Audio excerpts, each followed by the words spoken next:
Hey, what's going on, everyone? Welcome back to On Point. This episode, I sit down with Mike and Ryan from Fuel the Pursuit, which is a company online course that you can take, and you can learn about mindset, fueling your body, nutrition. You can also learn about workouts and fitness, and it's kind of an all-encompassing thing to help you perform better in the backcountry. And my favorite part of this whole course has been learning more about the psychology of actually making decisions, why you make short-term versus long-term decisions, short-term thinking versus long-term, and why, maybe impulsive decisions. And it just helped me learn more about myself and my brain, and I loved it because the better I can understand why I'm doing things that I do, helps me make changes easier and actually recognize why I'm maybe making a mistake and then fix it real time. And so I think this is extremely valuable for me personally. I hope you guys are able to use it as I have, and I look forward to maybe having these guys on again, as they said, as they start their actual food prep, basically line of products later in the year. And great company so far that I really like, Ryan and Mike, and what they're doing and where they're at and what they're providing hunters and just all the coaching involved. I really like it. So I hope you guys enjoy this podcast. If you guys haven't yet, be sure to leave a review. If you've got some time, iTunes, we're on Pandora now, so we're pretty much everywhere. So even on YouTube, I even upload every episode onto YouTube. You can go to On Point with Garrett Weaver on YouTube.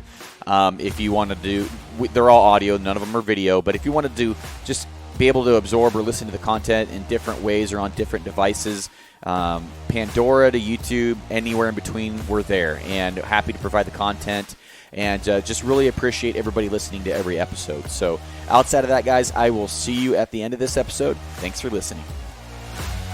Well, I'm ready to get this thing rolling. What about you guys? Good to go, man. Yep. All right. Well, I appreciate you both for coming on to the show, man. And if you guys want to give yourselves both, Ryan, we'll start with you, kind of an elevator sales pitch of who you are, your background, what do you do, and then we'll start diving into to the podcast here. All right. So my name is Ryan Muncie. Man, I don't even know where to begin. So I guess I'll start with, I've been an athlete my entire life. And I wasn't good enough to be an athlete when I was in college. I had the good fortune of being able to go to Clemson University, and I got to learn sports performance, human performance, up close and personal with my best friend who was on the track team. So a lot of what I learned about how to train, how to sprint, how to, do all that stuff came from people that were already training Olympic athletes. I got a degree in food science and human nutrition from Clemson. So what that means is if I had done the internship after school, I would be a registered dietitian. But I didn't agree with what we were taught in school. We can talk about that when we get into the nutrition section, but anybody that knows anything about nutrition understands that, or probably has an inkling that what we're told in the mass media does not agree with what we know from a scientific standpoint. And I just didn't want to be a part of that orthodoxy. Spent some time in bodybuilding and ended up as a personal trainer for a few years before opening my own facility. So I ran a performance training facility in Virginia for 4 years called House of Strength. I sold the gym. And something you were alluding to right before we started, Garrett, was, and we can talk more about this, but shifting away from the plan and the X's and O's and telling people what to do, and shifting into more of how to do it, and maybe helping people make those connections on, why you're not able to stick to the plan and things like that. And that shift in 2016 for me was to be able to run some podcasts and work with some startup companies in the health and wellness spaces. I wrote a book, will be politically correct, and the book is called F Your Feelings. And met Mike somewhere in that stretch, and he and I got into hunting together. Let me correct that, I guess. Mike has been hunting for decades, and I have been too, but on the East Coast. And as you know, that's way different from hunting out West. And he told me one day, he was like, hey, if you ever want to come out West and hunt, let me know. And I was like, yeah, actually, I'd love to. I've always wanted to. And so My first elk hunt was in Montana with Mike in 2019, I think. And I've been hooked since the very first day. And so some of those conversations that we've had during our hunts have led to, where we are now with Fuel the Pursuit. And so that's a really long-winded answer. Hopefully I left some time for Mike, but that gives you some pertinent information on my background of, fitness and gym stuff and nutrition. And, now I get to work with, athletes and special forces operators and Olympians on mindset and performance. And that's what we're bringing to the hunting space and all outdoors with Fuel the Pursuit. I like that history, and you piqued my interest when you said I didn't agree with what I was getting taught, because all through school I'm like, I don't believe half the crap, I just so what in particular wasn't setting well with you that you're like, I don't know about this? What was kind of one of those things that you just knew that you were going against the grain? Well, I have a family history of diabetes and Alzheimer's, and so one of the things that really became a huge interest of mine about that time that I was in college was, how do I make sure that I don't become diabetic? I'm the only male in my family who isn't diabetic. When we were in our nutrition, the nutrition curriculum in college is broken into kind of two halves, and you have, all the science classes that you have to take, and literally every science you can think of, I took it, and then some that you didn't even know were classes. And then the rest of the curriculum is the nutrition stuff. So community nutrition, which is how do you educate the community on, nutrition guidelines. There's a class called Medical Nutrition Therapy, where you learn all the diets that you prescribe for people that have celiac disease or irritable bowel syndrome or, whatever. And in the science classes, we're learning how the metabolism works and how the body processes different foods. And we're learning about the Krebs cycle and glycolysis and all these other, science terms. Basically, you're taught, here's the governing dynamics. This is how the body works. And it does this, this, and this, right? And then we go into part of that is learning that when you have diabetes, it means that you don't process carbohydrates normally or properly. And then we go into medical nutrition therapy. And the average or the normal diet that is prescribed for people is 60% of your calories coming from carbohydrates. And so the solution in medical nutrition therapy for an individual who is diabetic, remember, that means that they don't handle carbs properly, is we're going to reduce the prescription of carbs being 60% of their diet to being 50% of their diet. We're going to remove a whopping 10% of their calories from carbs, and we're still going to give them half of their calories from this macronutrient that they don't process correctly. To me, that just made no sense. And that was kind of the straw that broke the camel's back. I mean, there were a lot of different things like that it was very clear that the program was funded by Big Food. We have teachers up front, teaching class who are, fat, sick, tired, overweight, all the things that you hear, in the documentaries, right? And the teacher saying all foods fit. There's no such thing as bad foods. There's nothing wrong with drinking Pepsi. And I'm like, okay, this is supposed to be where you learn the standard, right? And you're not only teaching this to people, but you're teaching it to people who are going to go out into the community and relay that standard to everybody else. And, this is a big thing with leadership. And it's something that is very important to me that, and this will come up with Fuel the Pursuit is, I'm a huge believer in standards, and whatever you set as a leader, if you're the coach of a team, if you're the CEO of a company, if you're, it doesn't matter who you are, whatever standard you set as, okay, this is the bare minimum of what is acceptable. This is the upper limit of what we can possibly do. Those become the standards for the people who are underneath of you or who follow you. And if you're the person that is in charge of, directing the food intake for an entire county of, schools, or, the entire retirement community at some nursing home or whatever, whatever your personal standards are become the upper limit for everybody there. And when that standard is clearly suboptimal and doesn't agree with what we're learning in science, I have a big problem with that, as you can tell.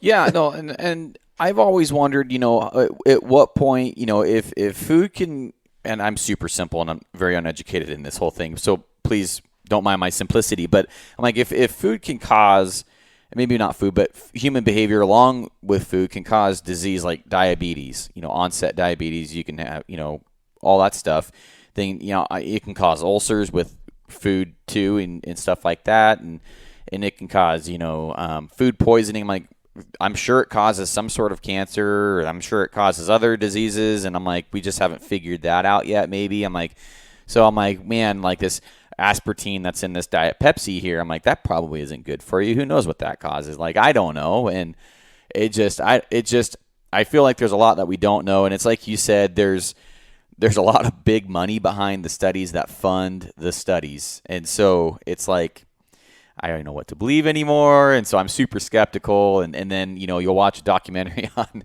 Netflix about the ketogenic diet, how it cured seizures in this kid. And I'm like, man, and so I think that was one of the straws before my wife started actually being keto is like, we watched that documentary and I'm like, I know this is like a biased documentary because they were like super pro keto, but I'm like, you can't really fake that. I mean, you can't really fake a kid going off medication because now he's changed his diet and he's healthier. Like, so I don't know. I'm super open and open-minded to hearing all those ideas that aren't conventional, because conventional's got our society into, I don't know what the obese population is, but it's got to be over 50%. I mean, it's ridiculous.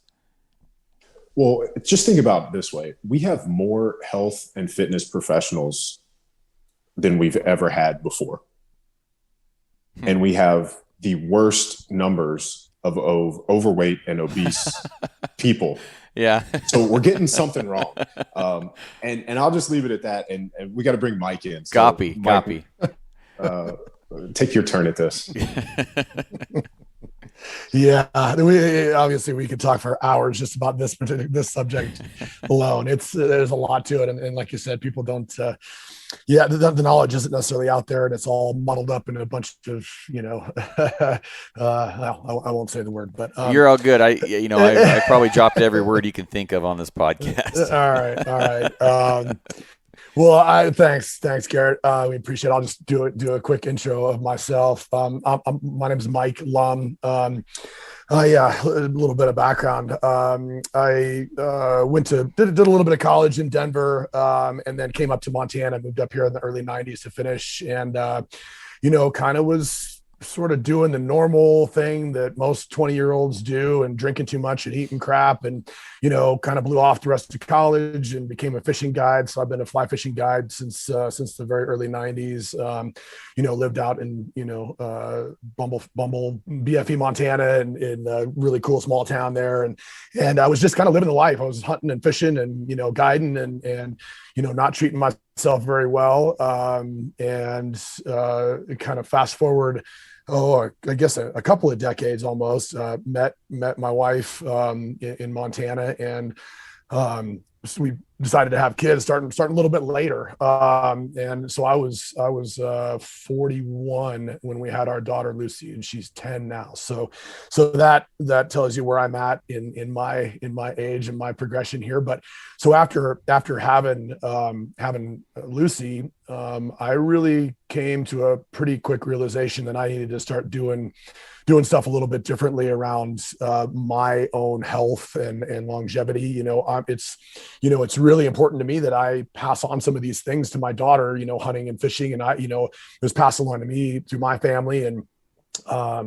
it's those traditions to me are super important, and not to mention being a good dad and being a dad for as long as possible, and having these adventures, with my daughter for as long as I possibly could. So I'm the kind of guy, when I kind of get my mind around something like that, I dive in and start learning all, as everything and anything I can about a subject. So I really I really dove in hard and did a lot of reading and a lot of research, and kind of self-taught around the stuff, all the stuff that Ryan's talking about and whatnot, the nutrition and the fitness part and the mindset. And, I played high school football, and I, so I spent time, a bunch of time in and out of the gym, like most guys do, but, was serious at times about it, but was kind of just haphazard about it. And so when we had Lucy, I really got pretty serious about not only getting in shape, and, as we think of it, like, cardiovascular shape or, building some muscle or whatever, but really with an eye towards, health and longevity and just feeling good, having my brain work,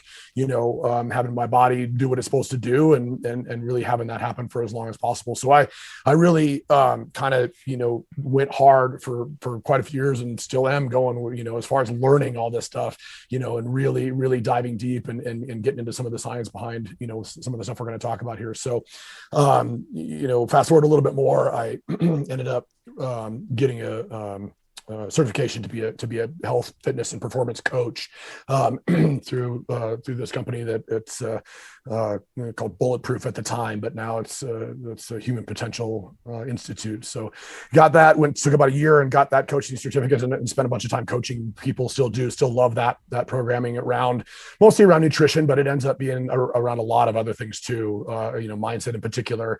And so that kind of ends up being how Ryan and I met through coaching background. And I ended up, he was offering this quick little, coaching for business thing. And I took the bait on that, and we had a quick phone call and said, that was when the, oh, do you want to come elk hunting conversation took place. So that's kind of the whole background and how we ended up where we're at now. And so we share some pretty serious passion around this stuff, around performance and around, just being human and being the best humans we can be. So while I was going through and I'm just curious because there was a part of the course on keto diets and stuff like that. Are you guys both keto? In different ways and different times, yes. So that's obviously keto being quote unquote keto and the ketogenic diet really have come on big in the past, 5-6 years or so, and really kind of become a pretty big deal in the public, sort of health sphere and the consciousness of people who want to diet and lose weight and all that. And so, there's a lot of information out there, and just like anything else that gets to be sort of big very quickly and popular very quickly, there's a lot of good information, but there's also a lot of pretty weak information out there. And so, speaking for myself, keto and so the ketogenic diet and the energy source ketones, which it creates from, helps your body create from fats. It's got a lot of really, really good things going for it. It's got a lot of uses, and really, it's, I think, to us and within the context of this course, it's really a tool in the toolbox. Whether or not it's something that is a sustainable sort of diet and lifestyle for any given person at any given time, that's debatable. Whether or not it's something that you want to do forever, it's pretty restrictive, and it's pretty, eating the classic like ketogenic style diet is not particularly easy for most people. That much fat, 70% of your calories from fat is pretty tough to maintain for a long period of time. That said, it has some very specific uses that we can talk about, particularly for backcountry users.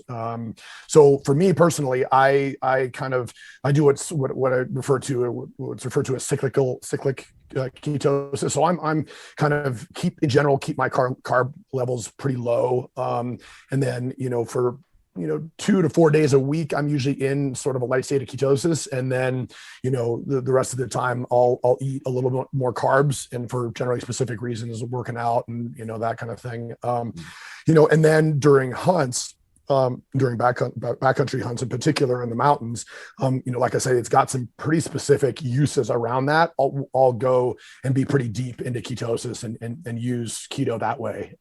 Interesting. Ryan, yeah. So, well, I've always heard that, in most people, I think, use ketosis as a way to lose weight.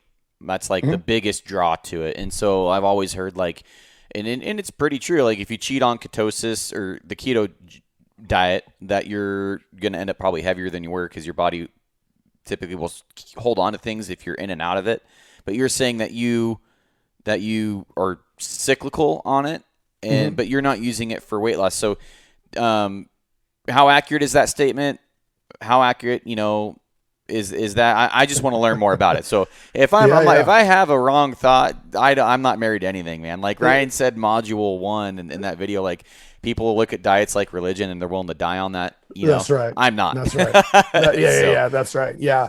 And really, it's really comes down to nuance, right? Okay. And I'll try to really kind of simplify things. So fat loss, if you're trying to diet to lose body fat, you need to, one way or another, regardless of what you're eating, you need to take in fewer calories than you're expending, right? You need to be eating it's called a caloric deficit, right? Yeah. So right. And the opposite of that, the other side of that coin, is if you eat more calories than you're expending, you're generally speaking going to gain weight.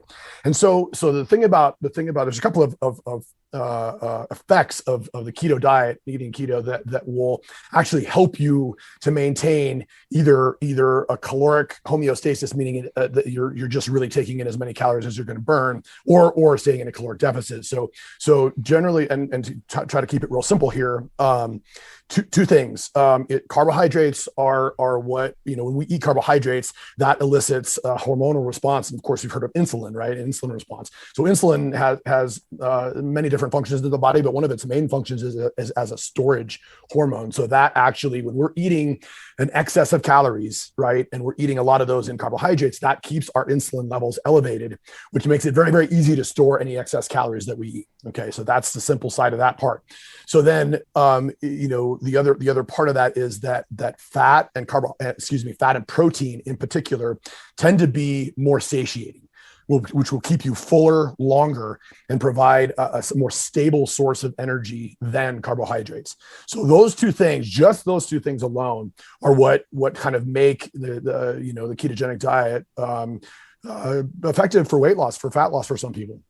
Interesting, because I don't like getting the hunger cravings, and I when I'm trying to eat good, and then I go to the gym, and I'm overly simplistic. So I go to the gym and I'm like, I need to probably work out this hard because I ate this today, and I'm trying to get that deficit going, right? And so, but then I go do I crush my legs that day, and then like that night or the next morning, like I am freaking starving, man. Like I have to eat something, and I'm trying not to eat, anything before maybe noon or something like that. And it just, the cravings is what kills me. And it's easier to fall off track without having that level playing field of appetite, basically. And maybe I need to try. I've never actually committed to doing keto more than like past 3 days. So. So let me jump in here with a couple of things. And, to your original question of, are we both keto? And my answer is very similar to Mike's. As I said earlier, I'm the only male in my family that isn't diabetic. So keto or not keto, if you follow me around for the rest of my life, I'm going to try to eat as few carbohydrates as possible for the rest of my life. And what I mean by as few as possible is, that doesn't mean that I'm trying to eat zero carbs every day. My belief is that we should be eating as whatever that minimal effective dose is for all of us. And again, that's going to be different from person to person. Generally speaking, the more intensely we exercise and the more frequently we exercise, the greater our need for carbohydrates will be. So some context or some examples around that. A CrossFit athlete who, doing CrossFit style workouts, 4 or 5 times a week, they're going to have a higher carbohydrate requirement than somebody who is hiking up and down a mountain, at a heart rate that is, low to moderate. Typically when we're hiking in the mountains, our heart rate is not exceeding, a certain threshold, right? It's not the same as if you're doing Fran, CrossFit workout where you're, ready to cough up your lungs in 4 minutes or less. So that's a general rule of thumb. The more intensely and the more frequently you're exercising, the greater your need for carbohydrates will be.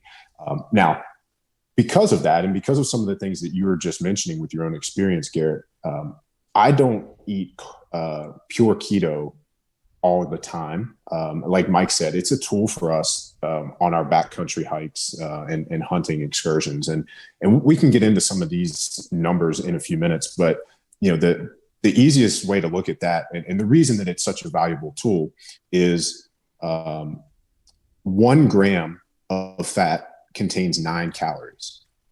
1 gram of carbohydrate contains 4 calories.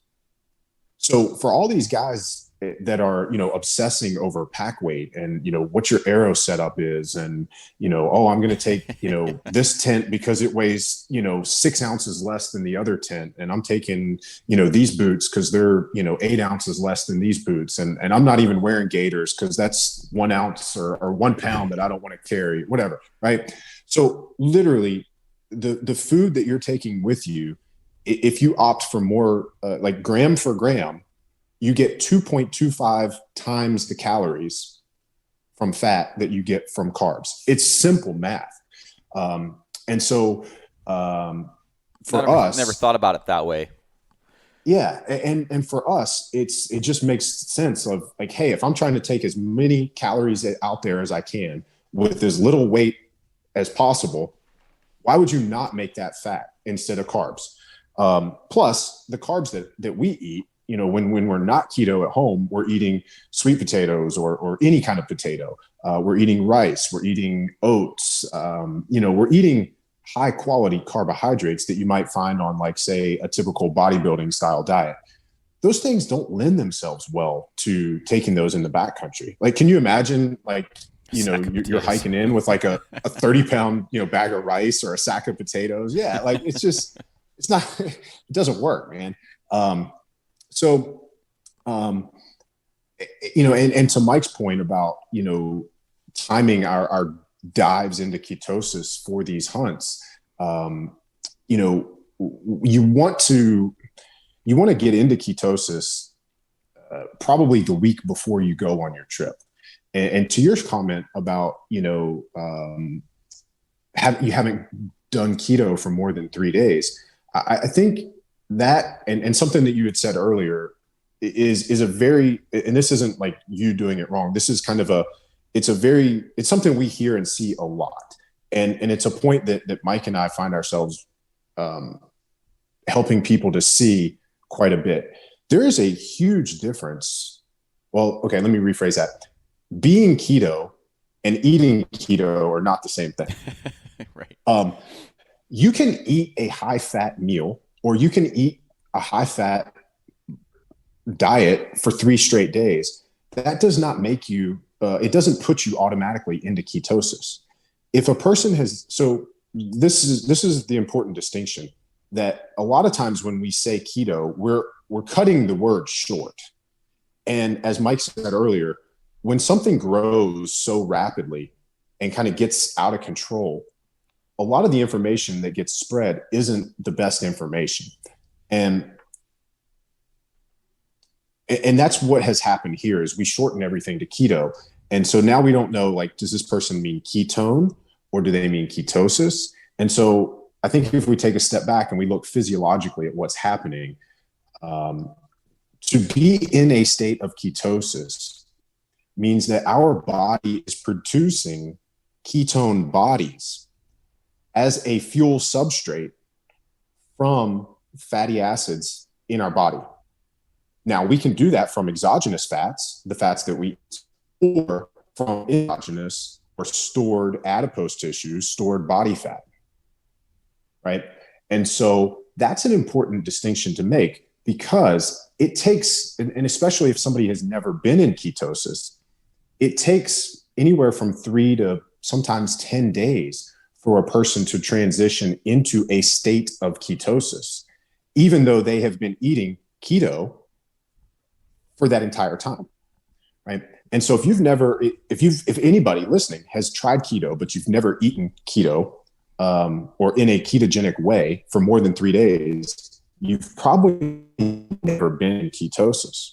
Right. So if you're interested and you want to try it, you're going to have to commit to it, and you're going to have to do it for 7 or 10 days at least to try to get into a state of ketosis, which is why I said, even for Mike and I, we've done it and been there quite a few times. And this is something that we also talk about a lot in the course, is developing metabolic flexibility. And so you think of that as like a light switch, being able to toggle back and forth between either carbohydrates or fats as a fuel source. And the better our metabolic health, the greater flexibility we have, and the faster we can make that transition. So if you're somebody that it takes 7 or 10 days to get into ketosis, that's an indication that our cellular machinery, that our metabolic function isn't running the way that it could or even arguably should from a health standpoint. So we'll come kind of, I'll wrap this up, and then, you can ask whatever questions on that. But the reason that Mike and I say we will get into ketosis the week before we go on the hunt is that we don't want to be going through that transition on the first day or so of the hunt. We want to be reaping those benefits of, accelerated cognitive function and better decision-making and mental clarity, and, all these benefits that are part of being in ketosis. We want to be experiencing those on the entire portion of the hunt. We don't want to be kind of transitioning into that. And so hopefully that makes sense. Makes complete sense. And I was so, my wife, watching her do it, she did it before our wedding for like a year. She was trying to get into a certain dress size and had, a whole idea, mental frame of what she wanted to do. And she killed it. She did great with keto for over a year straight. And I'm just curious about performance. Like if you're going through keto, and I've heard like the Keto Flu and stuff like that.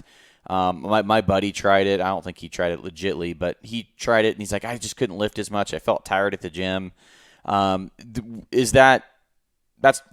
probably not actually the effect of keto. Maybe that's the effect of going into keto, or what effects is keto going to have in your performance, like at the gym and stuff like that? Well, the short-term thing that he's experiencing there is it's again due to that lack of metabolic flexibility. It's because you turned the light switch and you said, hey, there's no more carbs, but the lights haven't come on yet. And so you're still in the dark and you're like, I can't see, because your body doesn't have a fuel source. You're not giving it the carbs that it's had for your entire lifetime. And you're expecting it to perform as if it has a readily available fuel source, but it hasn't yet relearned. And I say relearned because creating ketone bodies as a fuel source from body fat is an innate thing for the human body. It is actually our natural state. Babies do it all the time. We lose that ability because of the standard American diet, because you grew up being told that Kellogg's Frosted Flakes and a bowl full of milk and orange juice was a part of your balanced breakfast or complete breakfast, whatever, right? But a lifetime of eating a certain way trains your body that, hey, this is the fuel source.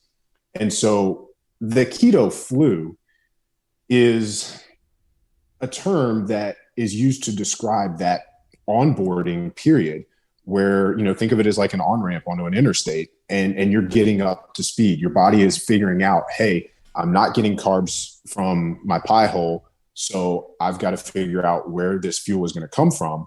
And it's starting to relearn that process and do it. And so this is where like the metabolic flexibility comes in. And this is why in the course, Mike and I will kind of, we actually urge people that if you want to do this on your hunt, you need to start doing it in the off season so that you can go through, some of that learning process, both mentally and physically, in a period of, it's just like anything. You tinker in the off season. You don't tinker in the season or on game day, right?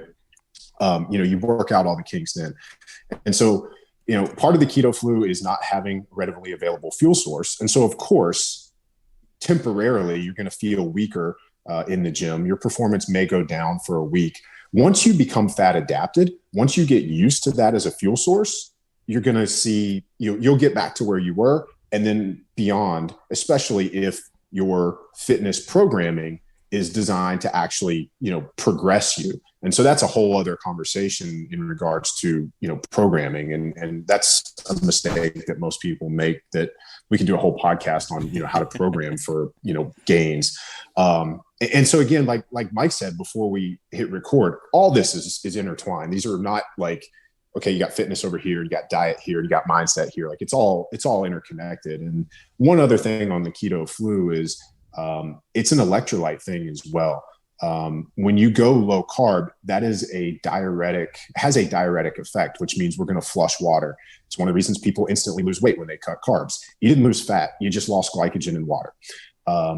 And when we do that, we also shed electrolytes. And so people may have cramping issues. They may have, lack of mental clarity, or like brain fog, we would call that. And that can be solved really, really easily with just ingesting electrolytes. And I don't mean drinking Gatorade. I mean, like actually taking in salt.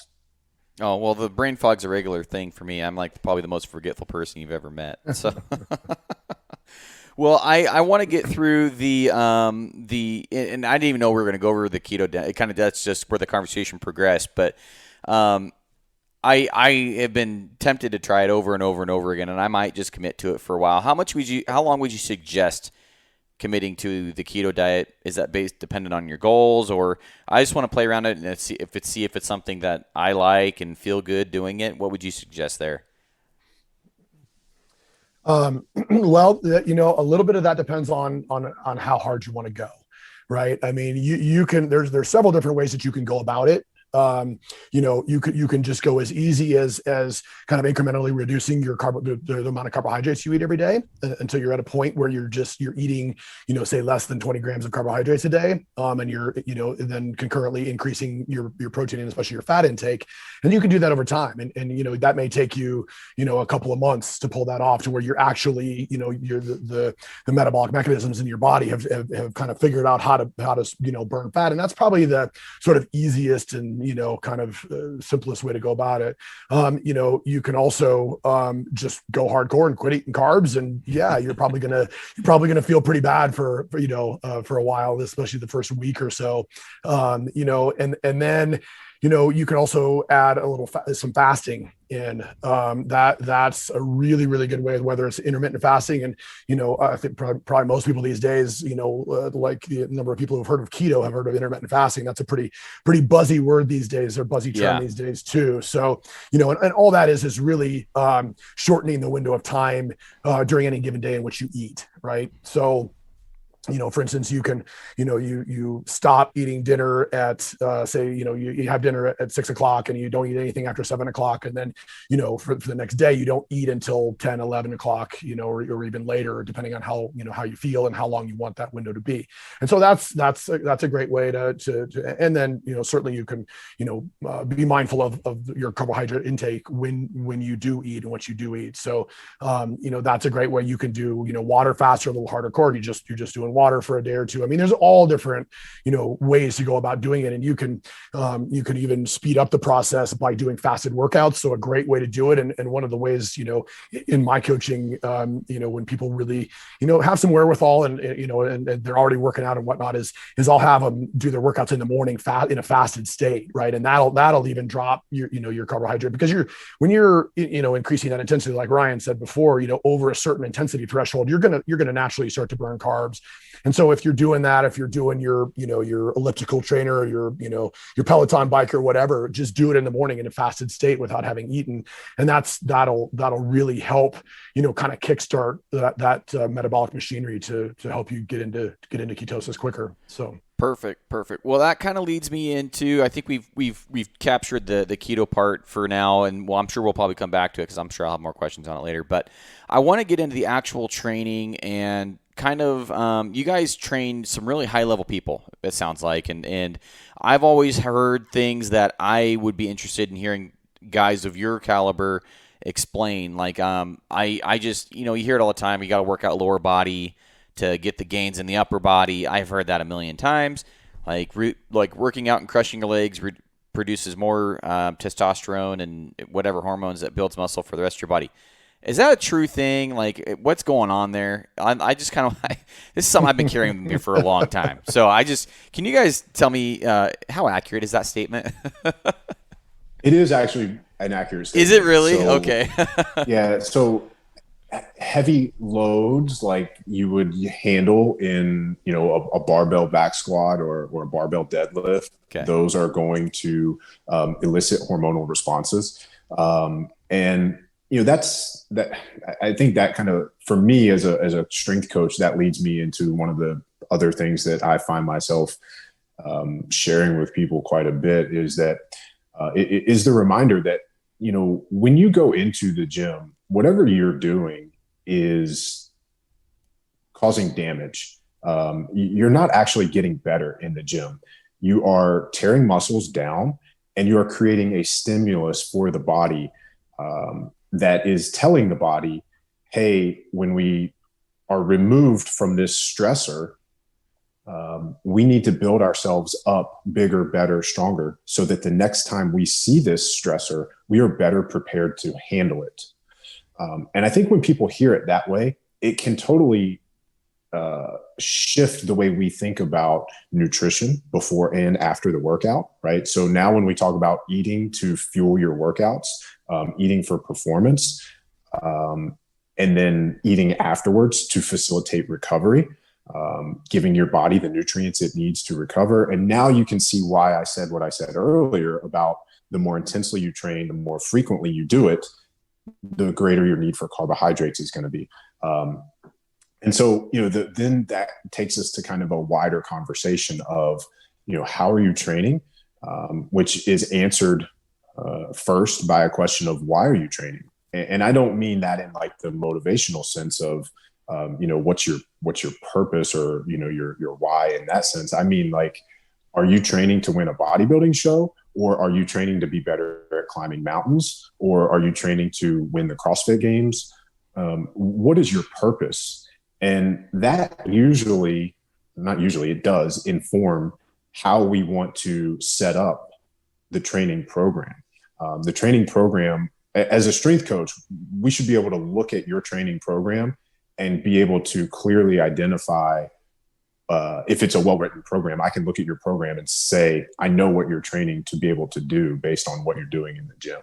And I think that's another one of those mistakes that I see a lot of folks making. And, we'll stay in the hunting space, right? There's a lot of people that have Instagram accounts that are, posting their workouts and talking about what they're doing to prepare for the season, but they're doing bench presses on a Smith machine at a gym. And like, cool, dude, like, have fun, but it's not going to make you better on the mountains. Right. Sorry. Right. Well, I'm guilty of that all the time. And I tell people, like, my thing is I want to be in shape. For me, in shape is being able to do what I want to do when I want to do it on the mountain. Like, if I want to go to the top of the hill and have enough heartbeat and breath to be able to pull my bow back, draw, exhale, get the job done, to me, that's performing on the mountain. I want to be able to perform. Exactly. Number two, I want to look good for my wife. So, and that's, like, she likes biceps, and she likes, she doesn't like man titties, and she likes a good midsection. So I focus on that stuff. So I'm posting, like, every once in a while I'll post shit that's like outside of shoulder workouts. I do a lot of shoulder workouts, a lot. And I think that's because I know why. It's because I feel like I have to really focus on the area the most, because my shoulders are both pretty much something going on with the rotator cuffs. They're both shot in that area, or something's going on there, because there's a time when I was shooting too high a poundage at too long of a draw length with bad form for about a year and a half. I was, 16,000 arrows between January and before September one year with bad form, like all of it. And that was just, I think that's what did it. And so ever since then, I focused on shoulders, better, trying to get my form back, shorter, all that stuff.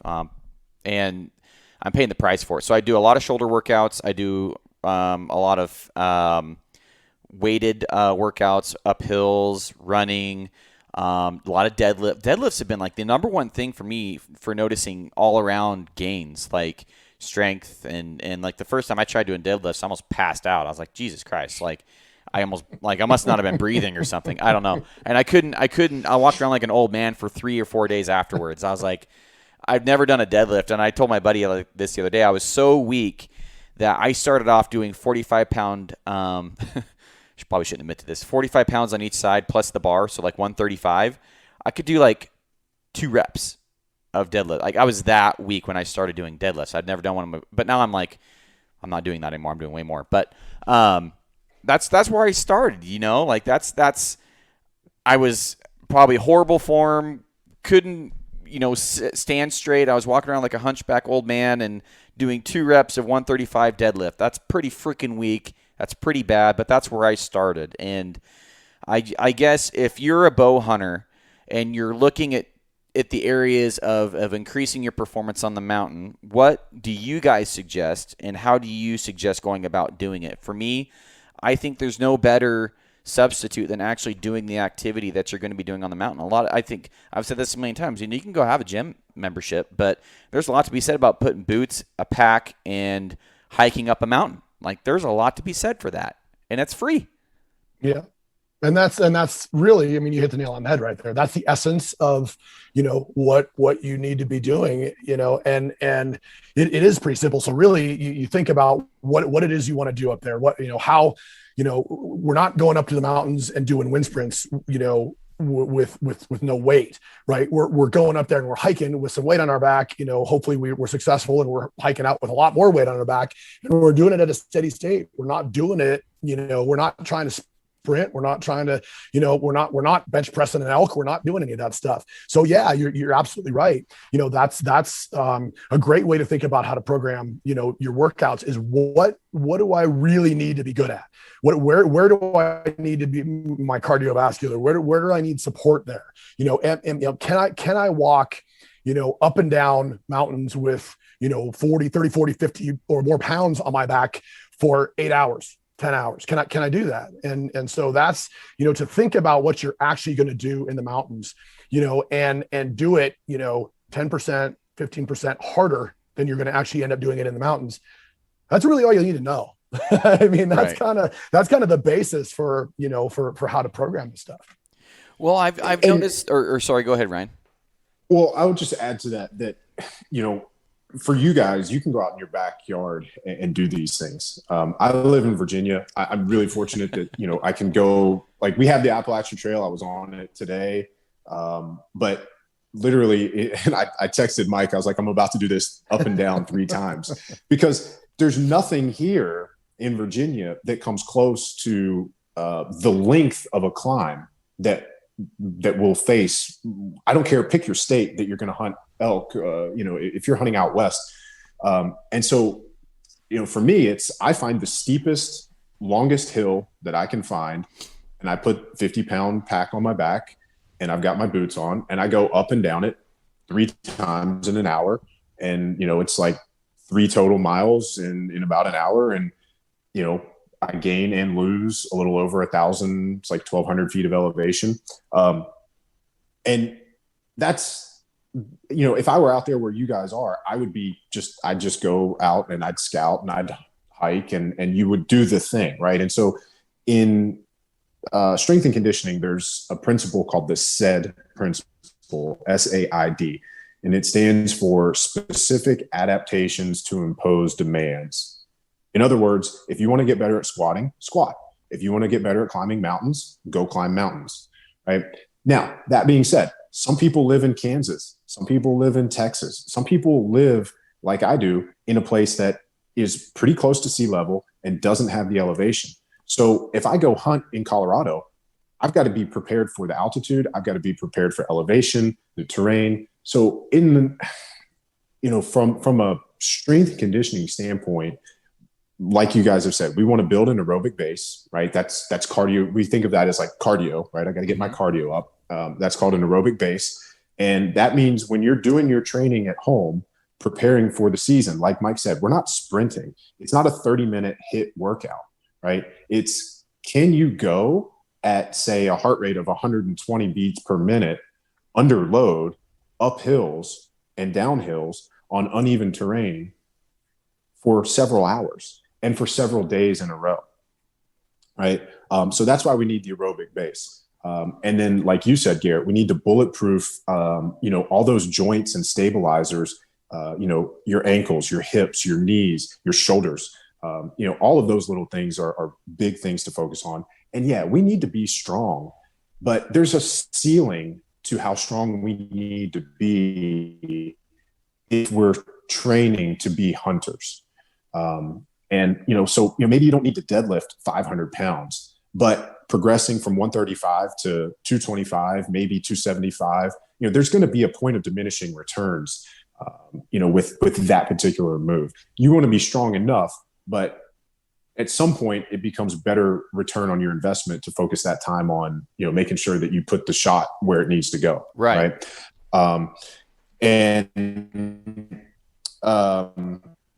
So I just to close that thought, I mean, the course has a program that is designed to help people like me who don't live in the states where they're going to hunt and don't have access to those mountains to be able to prepare for the altitude and the elevation and all of those, the things that are going to kick your butt if you're not ready for them. Right. Well, you brought up a good area of mine for me, the word of the month is balance, and the next month and a half is balance. And I've gone to the gym consistently 3 to 5 times a week since the beginning of the year, and all training for September, October, November.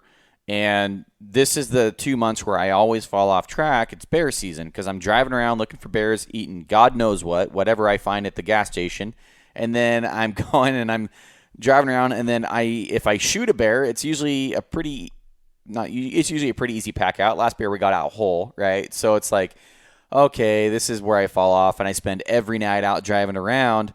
And then so I'm like, this year I'm going to balance it. And so I've only hunted 3 times this year for bear, and I'm trying to go to the gym. But then also while doing that, I'm trying to gain while not lose in certain other areas. It just seems like I'm trying to spin too many plates at once, and I don't really know what to focus on. So what do you have for suggestions for folks that are trying to balance and like for you, like you said, ankles? That is every time I go hunt with a buddy, they're just like cringing when they walk behind me because I'm constantly rolling my ankles like multiple times probably every 20 minutes. I'm rolling, like my ankles give out like this every 20 minutes. Like it's constant. I mean, all the time. And I've always walked on the insides of my feet like that. So maybe that's something to do with it. I mean, how do I fix that? How much time would that take? Am I going to lose against, I do bench press. I'm one of those guys. I bench press. I'm proud of it. And, it's just trying to find a balance and enough time to be able to focus on what I need to gain on, but also be able to go out and kill an animal during season, which I only get 2 months of the year to do this for spring bear. It's freaking challenging. Yeah, there was a question somewhere in there. Look, I'm not saying never bench press. I'm just saying if you're going to bench press or if you're going to do a horizontal press, maybe doing it in a Smith machine where it's on a fixed track and all of the stability or all of the stabilization required is taken over by the machine and the bench. I don't like Smith machines. You'd be better off either doing dumbbell bench press or a push up.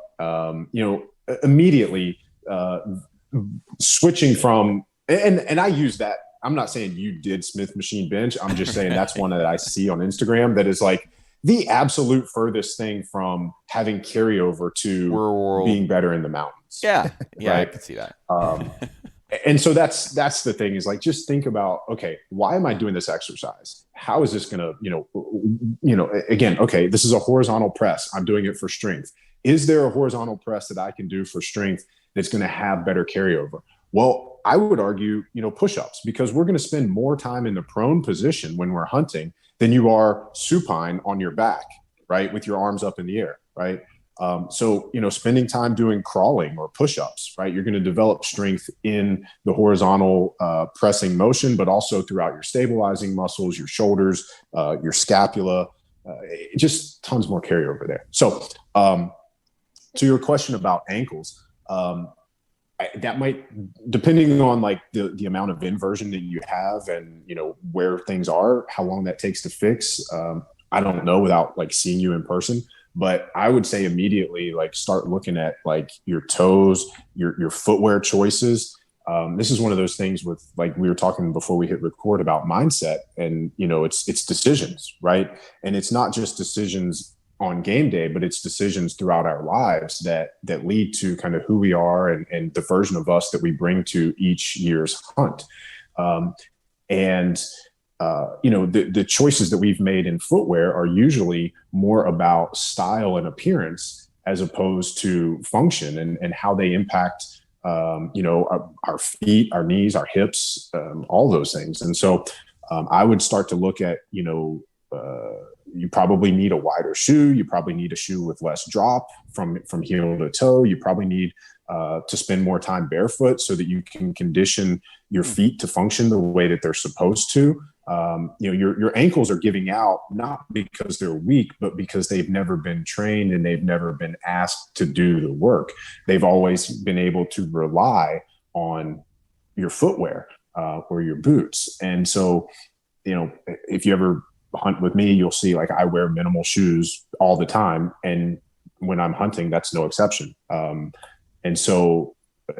But that's not to say somebody should jump right to that. You're going to get hurt if you do that, because you need to start with doing that, as we said before, in the off season. And just like with food, like, you need to train your body to function the way that it's supposed to. We do that throughout the year. And then you take what you have for that year into the mountains, right? So it might be a 3, 4, 5 year process for you to get to a point where, you could wear a minimalist shoe, into the mountains. Right. And so again, it's just auditing where you are now, figuring out what's causing this, get to the root cause, and then start to work on, those baby steps to move from where you are to where you want to be. Well, yeah, and definitely. And I think you definitely are right there. And ever since, even in high school, I was wearing boots all the time on the weekends and, all the time. And I've been wearing boots for so long. I imagine my high support ankle boots, because my ankles have usually been pretty weak. But I remember Joe Rogan talking about walking around in like the toe shoes and stuff like that, and how his feet just hurt, and then they got stronger. And I'm like, man, I bet my feet are freaking weak. Like, because I've always had that big cast around them, in the woods all the time. And that's the thing, man. If you think about it, like, you put your boots on and try to spread your toes out, right? Your toes are not a single unit for a reason, right? Your toes are meant to work independently, right? And they have that's a big part of your balance, is being able to work every toe individually, right? And if you put them in a boot and you can't, they're like this and they're basically locked in as one unit, you're losing a giant percentage of your balance. And certainly your body adapts to that. But if you think about that, even being able to spread your toes a little bit and put the different pressure where it's supposed to be with your toes, that makes a huge difference. And again, it's just like, to connect this back, it's just like we were talking about, ketosis and diet and whatnot, right? You have to train your body to do these things. If you've already trained it to do one thing a certain way, so it's going to have adapted to that way. And if that way is in a pair of real narrow boots, your body's going to have adapted, as much as it can. So you're going to have to kind of reverse that and go back to, what it's more meant to do and perform the way it's meant to perform. And like Ryan said, it may be going barefoot more often. It may be getting a pair of boots or shoes with a wider toe box so you can actually, spread your toes. I wear a pair of, occasionally the pair of those Vibram 5 fingers, they're called. I don't know if you've ever seen those, and they're the shoes with the individual toes in them, right? Mm-hmm. And Ryan and I both wear toe socks that have the individual toe, the sleeves in them, for that very reason is the more independently you can get, your toes to work, the better your balance is going to be, and the less your ankles are going to have to work. So, that's just one, like a micro. I've never even thought of it like that too. Yeah. Let me just throw this in real quick. This is going to be a YouTube video that we put out. So you guys get to, the On Point audience gets to hear this first. Perfect. This is a hack to stop getting blisters on your feet. Wear toe socks. Yep. Really? You don't even have to wear toe never shoes, get a blister. Just toe socks. Right. So if you think about a blister. I've never even heard of a toe sock. What the hell is a toe sock? Is it just a sock for your toe, I guess? No. So all right, you've seen toe shoes, right? Yes. Oh, okay. The socks with your individual toes. Okay. How do you think people wear socks in those shoes? I never even thought about it. Right? Yeah, I guess that's a good point. You can't wear normal socks in those shoes. Yeah, right? Yeah. So I'd never even thought about that. Okay. they're socks with individual toes. But if you think about what a blister is, it's friction, right? So it's your foot is either rubbing against, if the blister's on the outside of your foot, it's rubbing against the shoe. But a lot of times people get blisters on the inside where their toes rub together. And that's like what Mike is saying. Your feet or your toes are not supposed to be like that. But if you wear toe socks, you'll immediately prevent your toes from rubbing up against each other. So that's a quick little fix to significantly reduce blistering. Yeah, I never even thought. I get that's another thing. Toe shoes, you'd need toe socks. I don't know why I never even thought about that. I'm thinking, what the hell is a toe sock? Serious question here. I've always thought this, that a pound of muscle is different than a pound of muscle on me is different than a pound of muscle on say a farm strength pound of muscle. Like, and what I'm saying, like, I've got buddies who grew up doing farm duties, very physical labor. They look like a regular guy, but they're really freaking strong. Like, I don't know if you guys watch the UFC, but Khabib Nurmagomedov, one of the best, if not the GOAT of all time, and just everybody always talks to him. He's not a giant stack guy, but he's one of the strongest grapplers ever, and he just grew up in a really rough area. Super strong guy. Is there been any studies, or is there any truth to farm, like I call it farm strength versus gym strength? Because I feel like there's almost like a superficial look to a muscle versus an actual, like, dude, that guy is stronger than shit, but you couldn't tell it by looking at him. Mm-hmm. I could go on this for days. Do you have anything you want to add first, Mike? Did I just open a can of worms and not know it? No. Okay. There's such a thing as old man strength too. Perfect. Yep. That is a real thing. Yeah. I'll let Ryan dive out. What I will say is, that kind of thing becomes you specific. And what you're doing on a farm is, you need a wide variety of types of strength, and you're just practicing those types of strength every single day. So, like, for instance, to circle it back to your ankle thing, right? If you were to go out and put, 40, 50 pounds on your back and get some shoes that let your toes spread out, and you hiked up and down in super uneven ground, and you did that, every other day for a year, you're going to have some of the strongest ankles of anybody right? That's just how that kind of thing works, right? And so, yeah, it's about smaller stabilizer muscles. It's about specific kinds of strength. It's about connective tissues and about your tendons and ligaments as well, and strengthening those along with your muscles. So I'll stop there and let Ryan, because I know he's dying. I can see him dying to talk about this right now. No, it's legit. Well, so what Mike was actually kind of alluding to with repeating certain actions over time, that creates neurological adaptation, right? And I'm glad that he said that, because what I was going to say was, to your question, Garrett, there's a difference between muscle size and strength. Strength has nothing, I don't want to say has nothing to do with mass, right? More mass does move other mass easily, right? So, like, if I weigh 200 pounds and you weigh 100 pounds, I'm probably going to be able to move a 200-pound boulder more easily than you are, regardless of our relative strengths, right? It's just, I can put more mass behind this thing. I can move it. Right. Now, I think what you're referring to with, like, farm strength and, like, this guy is stronger than that guy, now we're getting into, like, relative strength, right? Like, you take two people that look about the same size, but one dude or one woman is just ridiculously stronger than the other person, right? And the ability to produce force, which we call strength, the ability to produce force is a neurological function. Our muscles, all right, so you're going to get an anatomy lesson. You didn't know this, but you are. I probably need it. Okay, so have you ever think about, like, a massive braided rope? Okay. Right? And so you have, like, the one rope is a singular rope, But within that rope, you have all these tiny little fibers. If you cut it in a cross section and you looked at it sideways, you'd see all these tiny little fibers, right? Mm-hmm. That's what our muscles look like, right? It's not just one big solid block. Like we have muscle fibers that kind of create that cross section look, right? All of our muscle fibers are innervated by motor units.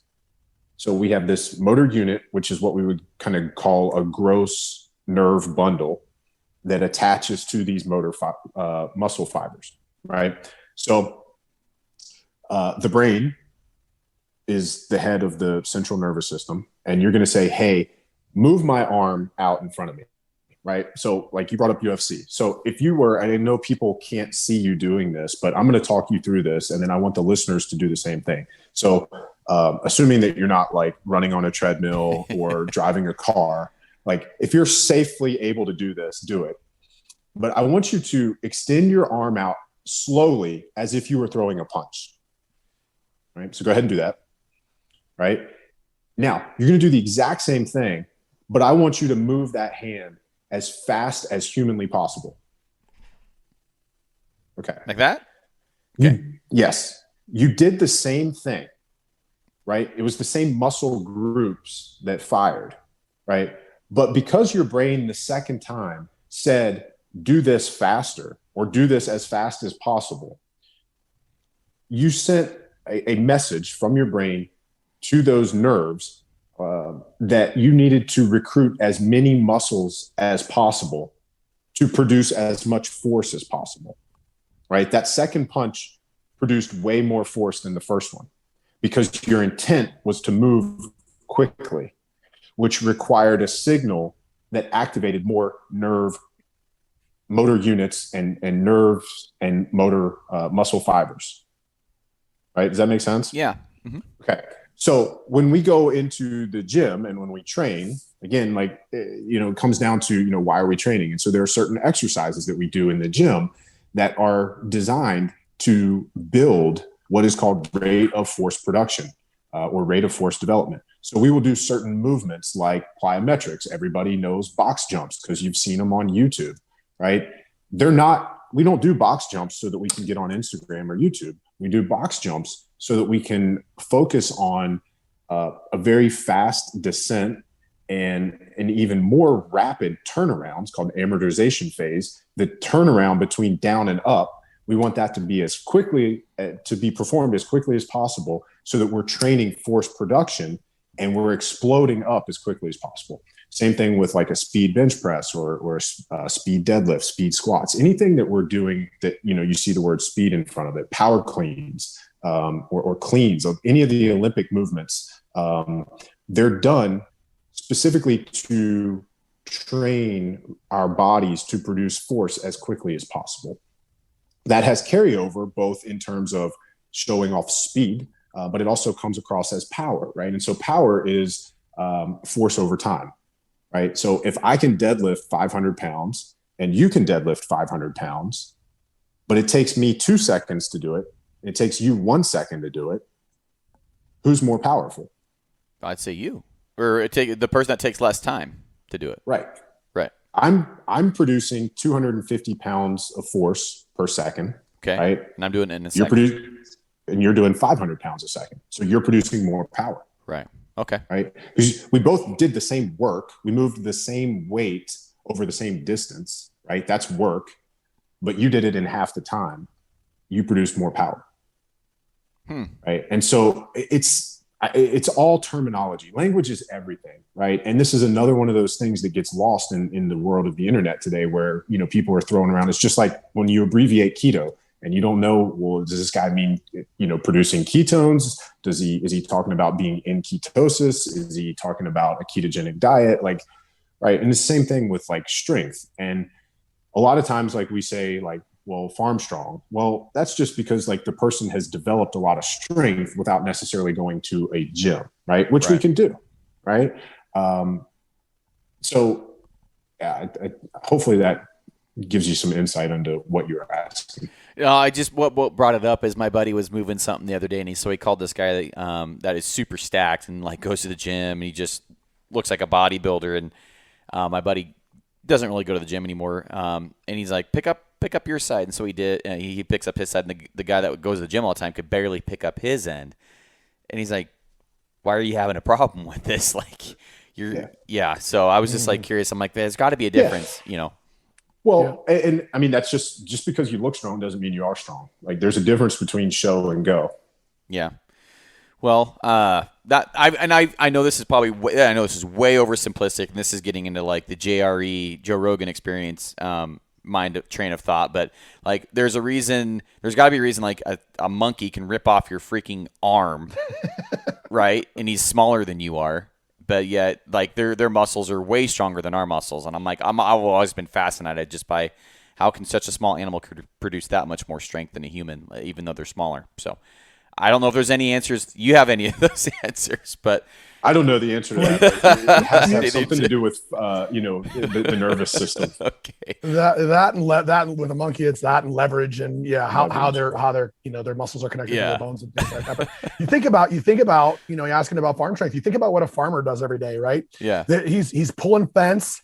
He's gripping, he's using tools, they're lifting hay bales, they're doing all of this stuff repetitively over years and years and years, but it's a broad range of movements. It's not curls, it's not bench presses, it's not, it's none of that stuff. And so, while, some guy that bench presses, 325 pounds, maybe, he can do that and that farmer couldn't do that.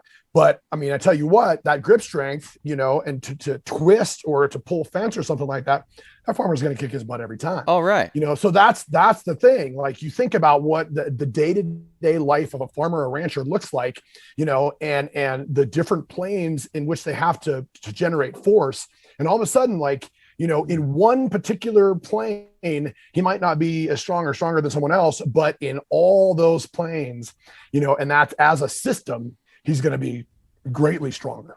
Yeah. That totally makes sense. Even though he looks like, yeah.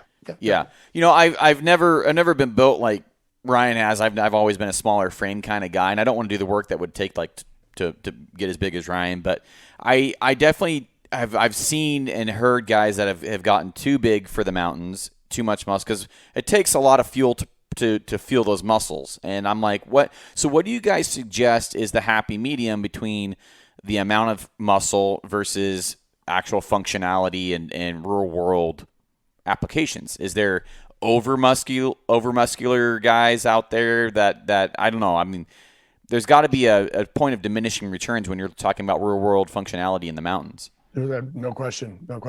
Yeah. And that goes back to your purpose and the function of it. And I don't, I am muscular as I am because I spend time doing the things I want to be doing. And that requires a certain level, a certain baseline of muscular mass and certainly muscular function. Right. And so I don't spend time in a gym doing single muscle motions. I hardly go to the gym at all. I do what I do and I do it hard. And for me, that's a natural, and I eat well, and I work on my mindset, and I work on recovery. So all those things, that's the beauty of what we're talking about, and the beauty of this course is because, you can spend all your time focused on trying to, build muscle or build strength or whatever it is. Right. And if you don't have these other things in place, you're just not going to maximize your potential. So for me, it's not about, I don't intentionally try to build specific muscles, right? I do what I do, because I want to be able to do what I do for a long time. And that is going to take a certain amount of muscle mass and a certain type of muscle function. So it's really, for me, it's all about purpose. And a lot of those guys, I think you see that have, quote unquote, too much muscle or too much mass, their focus is on something different. They're whether it's important to them to look good or do a particular, they're thinking about, going to the gym as a specific thing, and not necessarily plugging that into what they need their functionality to be. I think that's a really good point. And to speak to that, I've never had that issue. None of my buddies have, but at the same time, I like looking good. I mean, and I feel more confident. I feel better. Everything just gets better when I feel more confident about myself. And that kind of just leads into the mental aspect of everything. But before we switch into that, Ryan, were you about to say something? Yeah, I was just going to say that I have a strength coach that I read, or there is a strength coach that I read, and I really enjoy his work. His name is Dan John, and he has a quote that he says, "The goal is to make sure that the goal remains the goal." And if you can follow that, it actually makes total sense, right? And he says, look, if I train a shot putter, our goal is to throw the shot further, to put the shot further, right?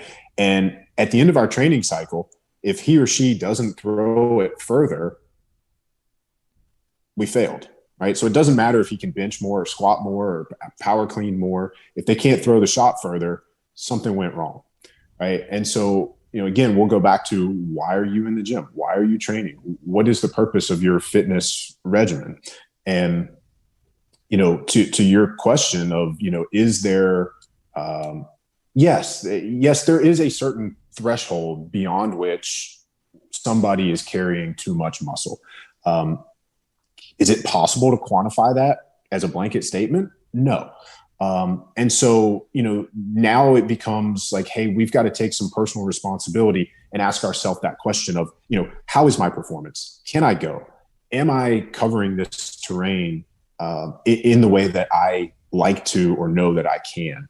And like you said, you're spot on that, muscle is metabolically active. And if we have to haul this stuff around in the mountains, it's difficult. And yeah, there's a lot of guys that are going to say, the less muscle, the better.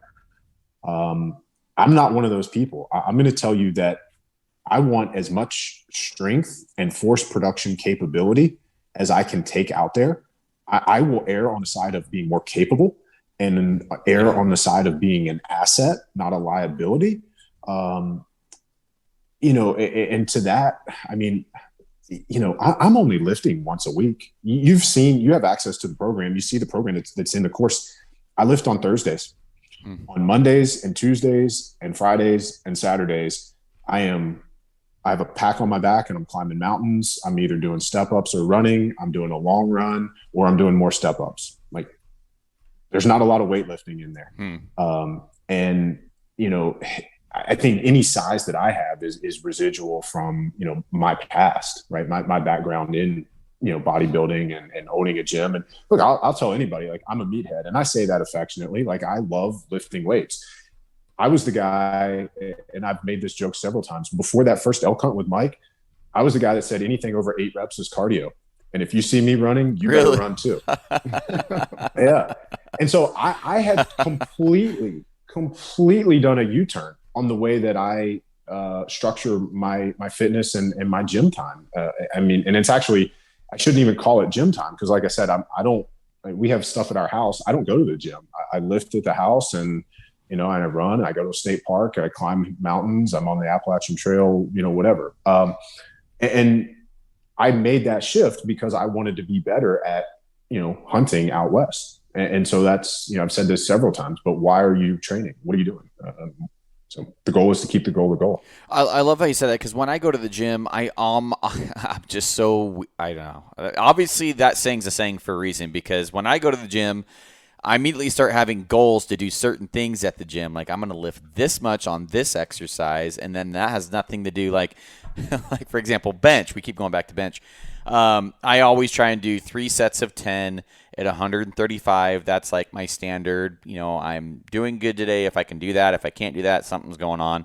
But why do I even have that as a goal if it doesn't literally really contribute for me to killing anything or being more functional out in the woods? That's just like an own, like, self-perceived goal I've created out of thin air. I don't. So yeah, maybe I just need to rethink my whole workout and everything, because I just do the same, not the same workout, but the same 3 sets of 10 on different things. Why 3 sets of 10? Because that's what we were taught in high school. I don't know. That's just why I do that. I don't know. And yeah, so maybe I just need to, that's a really good quote I know for me, being inspective on what I do. That definitely exposes some thought process errors on my end when I go to the gym. All right. So I'm in a really good mood, and Mike might kill me for this because we're both really busy right now. But I'm going to give you the same offer we gave Trent last year, and we got you. So you want to try keto? You want to get some metabolic flexibility going on? You want to get your gym stuff dialed in? Like, we got you. So we'll talk afterwards, or we'll stay in touch, and you're going to get the special. It's that treatment. Bad, huh? So I want to be, while we still have a little bit of time here, are you guys still doing okay on time? Oh yeah. Okay. Yeah. Well, while we still, or go ahead. One thing I wanted to kind of just make this point here, Garrett, before we move on. Keep in mind that and a lot of guys have this, right? They'll think about fitness in such a way as they'll isolate it from everything else. Okay. Like I want to get better at elk hunt. I want to go, and hike into the backcountry and kill an elk 10 miles back, whatever. And so I'm going to do this fitness program. And that is to the detriment of every other piece of this that we're talking about. Right. So any fitness plan you decide to do, that you can think of that as maybe 15 to 20% of what's going to actually get you to what to where you want to be and get you your physiological functionality that you want. Right. So, nutrition and recovery and mindset are really intrinsically connected to that. You are never going to maximize anything you do, regardless if it's in the gym or hiking up mountains or farming or whatever it is, if you don't, have some attention on, how you're fueling your body around those workouts and around just everyday life, how you're recovering from those, because like Ryan said, the gains don't happen in the gym. They happen they happen during sleep. They happen during that recovery phase. And that's, how many guys, think about like, okay, I'm going to go to the gym and train, but then I'm going to go home and get some really, really good sleep. So it has the best effect. Right. Or I'm going to go home and I'm going to eat, this great grass-fed, grass-finished steak, because that is going to positively affect what I do in the gym. Like how many guys, that do that? I don't know very many, and that's and I'm also, okay. Like I'm not feeling motivated to go to the gym and train today. I don't feel good. I don't have the energy. Well, what did I eat? Right. How many guys make that connection? And that it's all connected. So that's a really, I think that's a critical point for people to hear is like guys get focused on, I got to go to the gym. I got to do my training. I got to work out, and maybe a little bit of thought to what you're eating, whatever, but that's just kind of in isolation when none of this stuff works as well as it could in isolation. That's why we want to give, that's why this course gives. And that's why we talk so much about all of it. It's not just one piece. It's the course is designed to really speak to that. It's all works together. And so even if you did, 10% of each module, if you're doing, 10% of each module, you're getting a little bit of all of it. So that's going to have greater impact than doing 100% of one module. That's really interesting that you said, and encompassing the mindset. This has been, before the podcast started, that I've talked to Ryan is like, I'm most excited about the mindset because I know that I can do the work. I've done the work in the past, and back when I was younger, I was a complete freaking savage. It didn't matter. I would do it. I used to fight fire. I could pack just as much as pretty much the biggest guy on the crew. It was just a mindset, and somewhere along the way, I've kind of lost that, and I think most people really struggle with the mindset aspect. First of all, before we get completely in there, not to give people an excuse or an out, but I've ran across a lot of guys, even at my age, that their testosterone levels are really freaking low. I mean, you're lethargic, you're tired all the time, you just don't have the drive anymore. Is that something going on with the food? I know we keep going back to food, but I feel like there's something to blame there. It's not just dudes not producing, testosterone. There's got to be something going on there. And I'm talking, there's a lot of dudes I know that are either taking something for it or they had it prescribed to them, but like, hey man, you're low on testosterone through a doctor. Like shit's going on. What's going on there? Yeah, and Ryan's laughing, and I'm waiting on Mike to take this one. Where you're going to go with it? Oh man, so yeah, we could truly, Garrett, do a podcast just on this. Really easy hour and a half. I would love to because no problem. It's rampant. A lot of guys I know, and I'm not going to give names because it's not my business to tell people, but I'd probably say the majority of guys I know struggle with it. Yeah. Yeah. And so the quick and short answer is all the above, right? Really? Everything. Yeah. Nutrition, recovery, how they're working out, potentially even mindset, but really the big ones are sleep and recovery and nutrition. And if guys are, if guys do some kind of workout, that's going to be helpful. I mean, lifting heavy is one of the really, really good ways to increase testosterone. But if you're lifting heavy and eating crap, it ain't gonna matter, right? And if you're lifting heavy and eating crap and not sleeping, it's really not gonna matter. So there's other things going on just environmentally that have an impact on our hormone levels as well. It's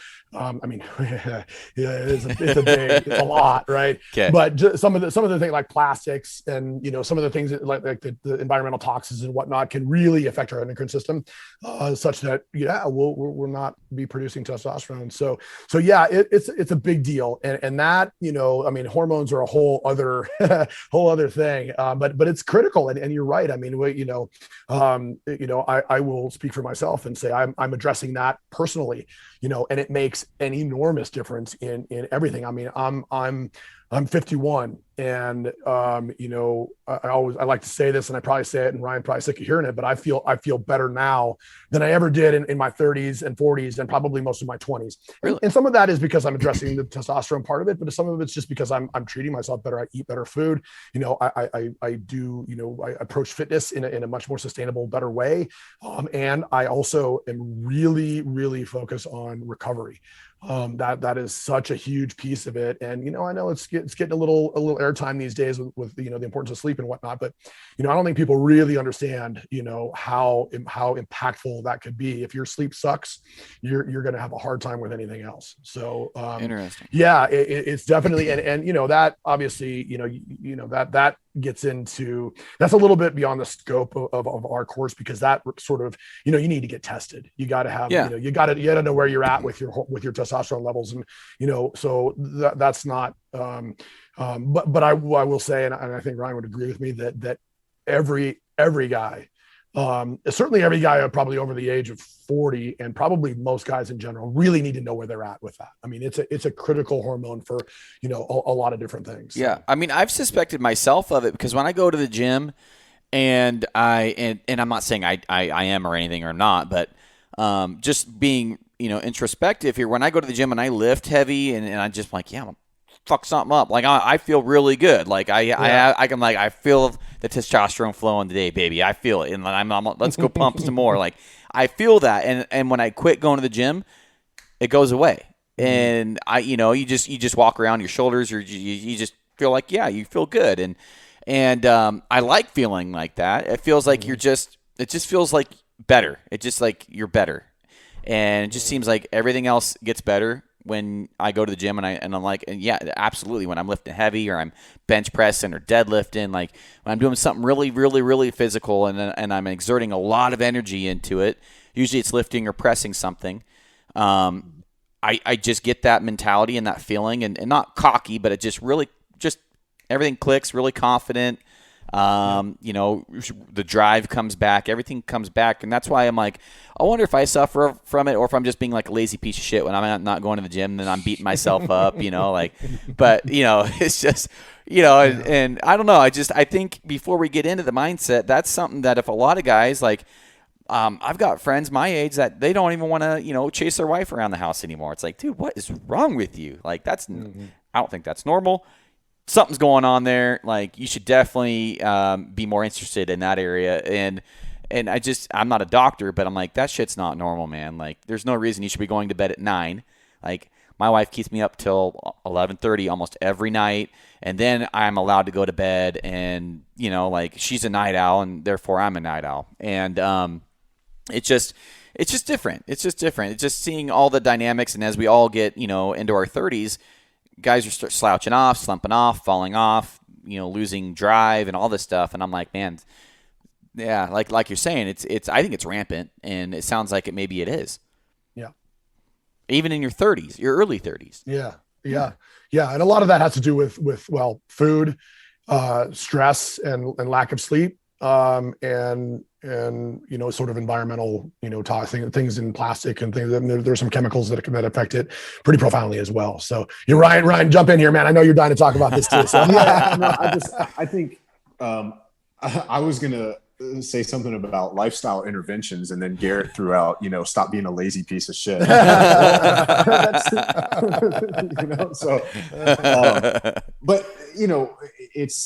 Mike alluded to, we kind of have at least two categories of factors that are playing into what you're seeing, Garrett. And it's, one is environmental.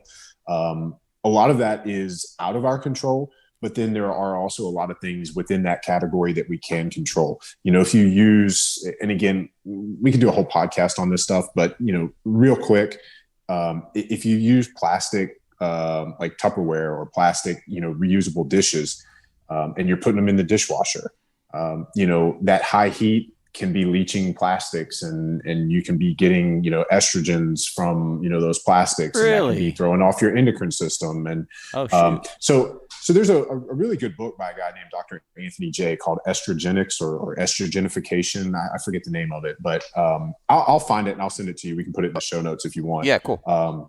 But, he talks about like 11 different, things to look into there. And so there's a lot that we can do that's it's going to require some work on our end. Right. But, if you're a bow hunter, if you're choosing to hunt with a bow and arrow instead of a rifle, and I'm assuming people are, because, your podcast is called On Point, right? Like you're already saying like, hey, I'm opting into, making some difficult choices, because I believe that this is the way, either things should be or the way that I want things to be. Right. And, you may have to make some changes. And it comes down to what we alluded to earlier, and what we're going to talk about now is, decisions and your choices. Right. And so if you're a person that is tired of being sick and tired, and you want to exhaust the lifestyle intervention choices, the things that are in your control first, before you seek, pharmaceutical intervention,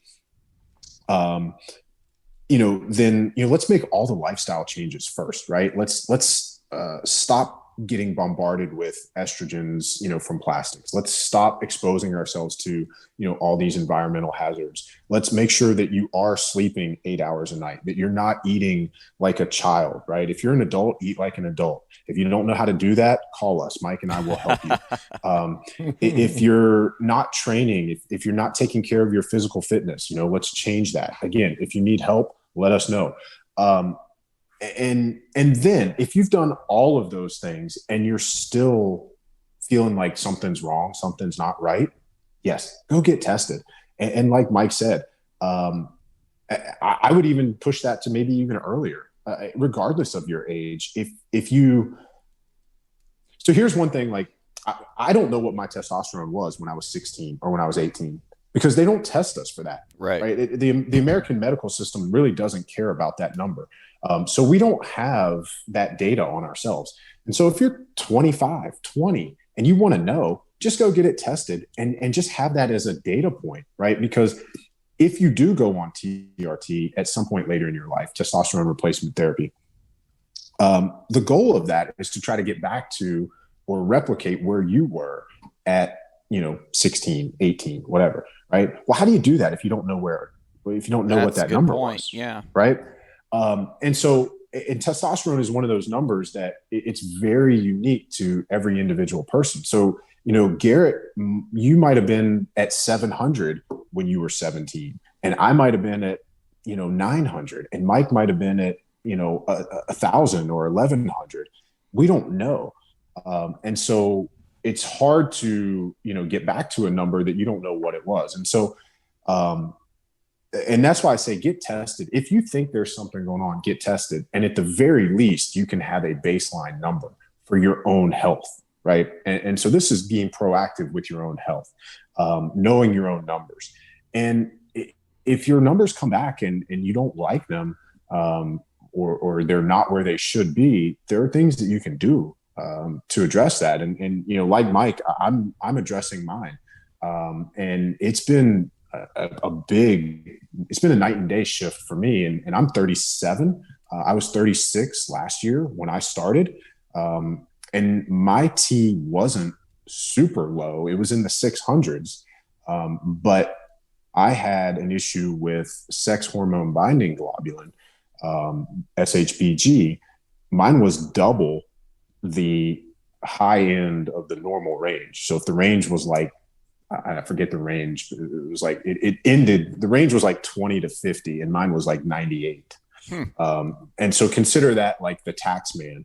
And so even though I was producing an adequate amount of testosterone, it wasn't getting to where it needs to go. So I was having kind of the symptoms of low testosterone. And, you know, I've been able to change that. And like I said, it's night and day difference. So, you know, and we can talk about some of this with mindset, but, you know, prior to making that shift, I was still training, but I wasn't making real progress in my training. Every single workout was, oh man, I don't want to do this, but I'm committed to, you know, what I do and I'm going to do it. And this is going to suck. And I'm just going to show up and do it and get through it. And I did. Like I got through it, but it was all mental toughness and gritting through it. And it shouldn't be that way. Not every single workout, every single day. Now, don't get me wrong. Even now, like there's some days where like you're just going to have to suck it up and do it. And you don't feel great every single day. But I'm saying if every single workout is feeling that way, like maybe something's wrong. Yeah, and I'm not trying to give guys an out or anything for being, you know, a lazy piece of crap that has the time that maybe I think everybody can find the time. If you really busy people seem to get more shit done. You ever notice that? Like than people who aren't busy. And if you give them something else, they're going to get that done too. It's just how efficient are you with your time? How bad do you want to do it? And what's really a priority? And so if you aren't getting these things done, I'm not saying testosterone is the reason. I'm just saying there are a lot of guys I know that have it, and that maybe be something you want to look into. And with the mindset, you know, like you said, because getting into this, I don't want to make guys that maybe are suffering with that. I want to make them feel like a piece of crap. Okay. But at the same time, I think that, like you said, you had the symptoms of it, low testosterone, but yet you were still at the gym every day because you committed to being at the gym every day. And, you know, there's a story just a couple weeks ago. I did not want to go to the freaking gym. I had to go upstairs, put my freaking socks and shoes on, find my workout shorts. I'm like, God damn, like I don't want to go. I'm telling myself I don't want to go as I'm getting ready to go, trying to convince myself not to. And then I'm grabbing my keys and I go out the door and I'm like, fuck, I'll go for 20 minutes. Like I'm just going to go. And so I go and I have a really good workout. It felt really good. Halfway through it, I'm like, all right, I'm glad I'm here. And then, you know, it was only about probably a 40-minute workout and nothing crazy or spectacular. And the girl at the counter says, well, that was a quick workout today. And I'm like, I was actually kind of proud of myself. I'm building the habit muscle today. And I'm like, oh, that was actually pretty good. And then I walked out, you know, like today I'm building the habit. And I'm like, well, the honeymoon phase wore off for me months ago. And it lasted about 2.5 to 3 weeks.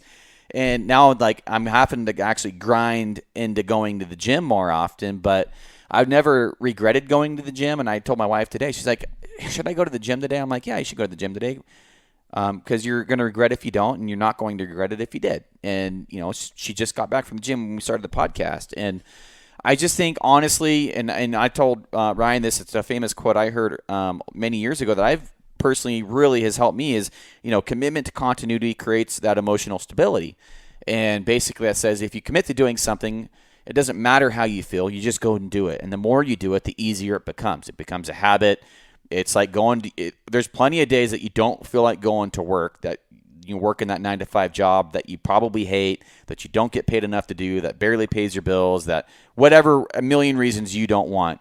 You still go to that job because, first of all, you're forced to because you have to pay your bills, but you still do it whether you feel like it or not, right? If you treat the gym or your health or your mentality or your fitness like that, then I feel like you would be way better off. I know me personally. When I say you, I mean myself.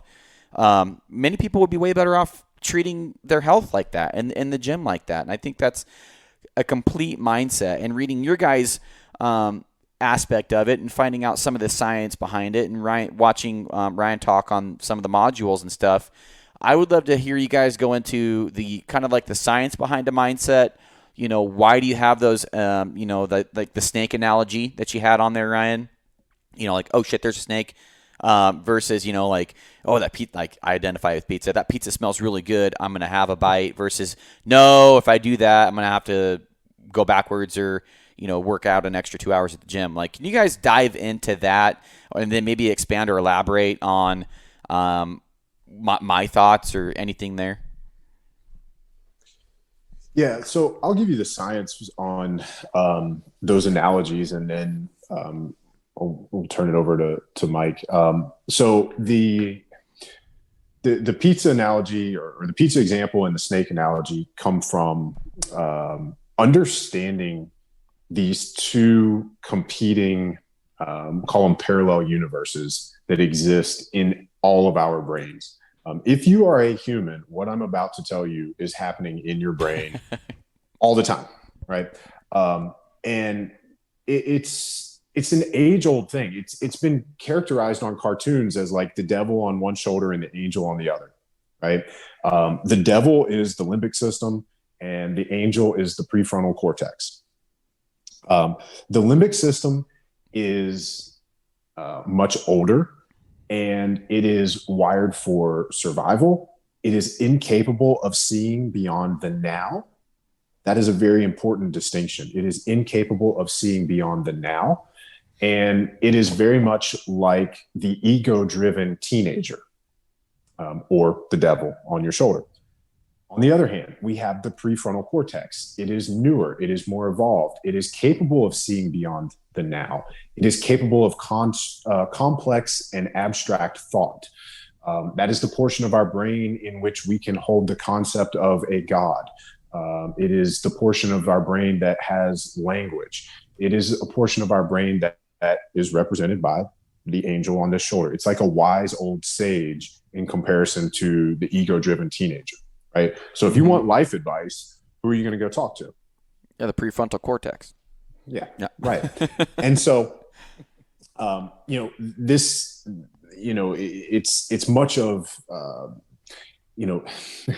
so in the example that you're talking about with both the snake and the pizza, from what I've told you already, it may sound like the limbic system is a bad thing. And that's not entirely true. Like I said, the limbic system is older than the prefrontal cortex. It is a part of the human brain that has been around and been with us for a very long period of time. That would not be the case if it did not serve an evolutionary advantage, right? So it is in our species' best interest that we keep that. And so an example of its speed, actually, both of these examples will demonstrate its speed. The first example, the snake in the path, demonstrates how that speed can help us, right? And so if Garrett and I are walking down a path, and we're hot on the trail of, some bull that's bugling, and he's just thrown caution to the wind, and he's not looking at where he puts his, feet, and he's like, I'm just going to go find that bull, and I see a snake, 2 steps in front of him. Everybody imagining this knows exactly what they would do. I give this example on stages all the time, and everybody, I tell them, what do you do?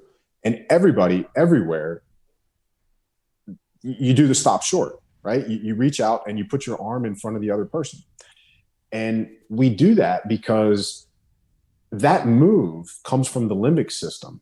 It happens so much faster than our brains can process and then speak the words, Garrett, stop, there's a snake. Right? We're still going to say that. We're still going to do it. But by the time we get those words out, by the time you hear them, my arm is already in front of you and you've already stopped. Right? And then an example of that speed and how it can wreak havoc on us in our lives now is the example of the pizza or the cookie, right? So you're walking down the street and you smell pizza and you're like, man, that pizza smells good. Oh, I'd love to have a piece of pizza. Oh, but wait, I'm on a diet. I can't eat that pizza. Man, what's wrong with me? Why do I always crave pizza? Like, why do I want that pizza? Right. And then you go into this cycle of like judging yourself and beating yourself up. Or the same thing if like you're in a grocery store and you see these cookies or these donuts and you're like, oh man, those are awesome. But I'm supposed to be gluten-free. Why do I always crave the things I can't have? Like blah, blah, blah. Right. And so that judgment and shame cycle and spiral and all that, and we judge ourselves for having that initial thought. And the thing that I want people to understand is that thought is completely normal. And it's just because you have a thought doesn't mean you have to act on the thought.